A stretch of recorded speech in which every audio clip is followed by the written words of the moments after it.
हमें लगता है ब्राह्मणों ने जो उनके अलावा जितनी भी कास्ट हैं सब पे अत्याचार किया है।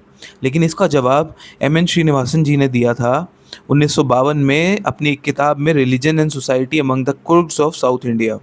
उसमें उन्होंने बताया है कि मैंने कुछ ऐसे केसेस देखे हैं जिसमें जो हायर कास्ट थी वो ना तो सिर्फ ब्राह्मण थे बल्कि क्षत्रिय भी थे, वैश्य भी थे और कुछ हायर शूद्र भी उसमें मेंशन्ड थे।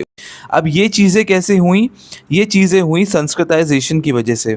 संस्कृताइजेशन जो टर्म है वो भी उन्होंने बनाई थी। इसमें कहा गया है कि जो लोअर क्लास के लोग थे, लोअर कास्ट के लोग थे, वो क्या करते थे, वो ब्राह्मणों वाली चीज़ें कॉपी करना शुरू करते थे।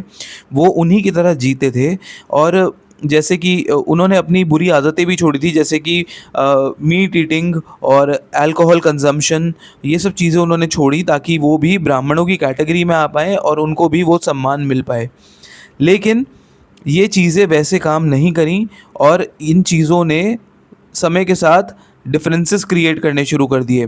लेकिन एंड में इसका कंक्लूजन यही आया कि ब्राह्मणों ने हमेशा से अत्याचार करे हैं, जो कि ऐसा नहीं था। ये सब चीज़ें मिल चुकी थी तब तक। और मैं हमेशा से ये कहता हूँ कि ये जो कास्ट सिस्टम था ये भी गलत है। जो हमारा सिस्टम था वो वर्ण व्यवस्था था और वो ही सबसे सर्वश्रेष्ठ सिस्टम है जो सबको समान अधिकार दे सकता है, क्योंकि वो आपकी राशियों पर आधारित है। जो आज से पहले ना बताया गया है ना इन चीज़ों पे काम किया है, लेकिन अब होगा। आप सब जब मेरा साथ देंगे और इन चीज़ों को फैलाने में मेरी मदद करेंगे। धन्यवाद।